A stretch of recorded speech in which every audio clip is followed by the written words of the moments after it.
জননীং শারদাং দেবীং রামকৃষ্ণ জগদ্গুরুং পাদপদ্মে তয়োসিত্বা প্রণমামি মুহুর্মুহু। আজকের ছোট্ট ভিডিওতে মা যখন জয়রামবাটিতে ছিলেন সেই সময়কার একটি ঘটনা।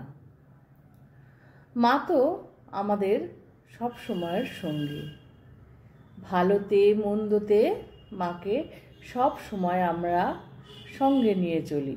তাই তো যে কোনো বিপদের দিনে বা সুখের দিনে মা আমাদের সঙ্গেই থাকেন। মা তখন জয়রামবাটিতে, শরীর অসুস্থ, রাত তখন গভীর, 1টা-1:30 হবে। মায়ের একজন সেবকের হঠাৎ ঘুম ভেঙে গেল। ঘর থেকে দেখলেন উঠোনে আলো দেখা যাচ্ছে। অত রাত্রে উঠোনে আলো কেন? কৌতূহলী হয়ে তিনি বেরিয়ে দেখেন উঠানে লণ্ঠন নিয়ে কে যেন মাটিতে কি করছে। কাছে গিয়ে দেখেন মা। তিনি একটি খন্তা নিয়ে মাটি থেকে খোলামকুচি ইটের টুকরো তুলে একটি ঝুড়িতে রাখছেন। সেবক তো অবাক। তিনি বললেন, মা, এসব কি করছেন আপনি? ধরা পড়ে গিয়ে সলজ্জভাবে মা বললেন, এই খোলামকুচি হাটের টুকরো যখন কেউ হাঁটবে তখন তার পায়ে ফুটে যেতে পারে। এই ইটের টুকরোগুলো তুলে উঠোন পরিষ্কার করে রাখছি। কেন মা? সেবক বললেন। মা তখন বললেন, বাবা, আস্তে কথা বলো, সকলের ঘুম ভেঙে যাবে।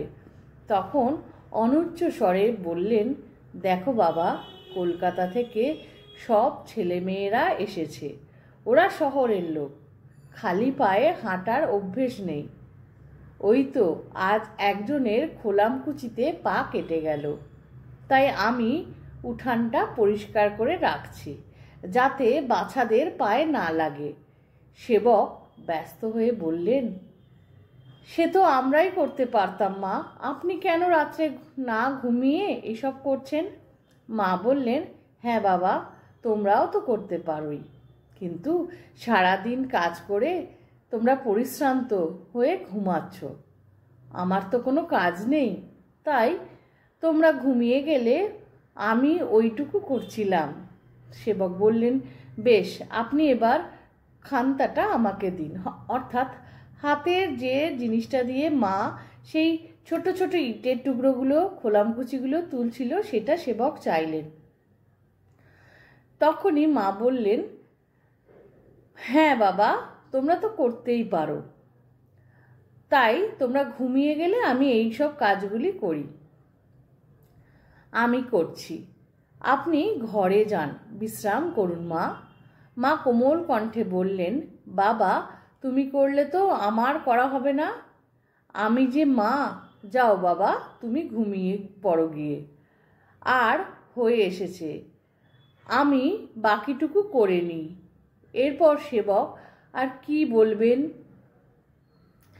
তিনি তো অবাক হয়ে গেলেন। তখন সেবক আর কিছু না বলে তার 2 চোখ বেয়ে তখন অশ্রু ঝরতে লাগলো।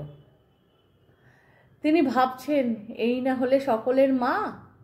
তিনি তো শুধু উঠোনের কণ্টকি পরিষ্কার করে দিচ্ছেন না, তার সকল সন্তানের চলার পথের সকল কণ্টককে এইভাবে অতন্দ্রভাবে পরিষ্কার করে রাখছেন, চিরকালই রাখবেন।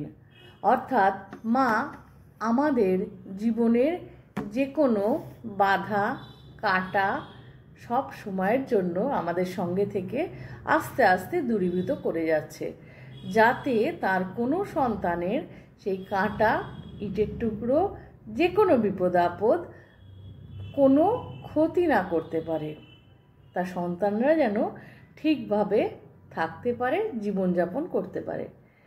এ কি মধুর উদাহরণ মা সে অত কাল আগে আমাদের সামনে রেখে গেছেন। তাই তো তিনি জগতের মা, সকলের মা।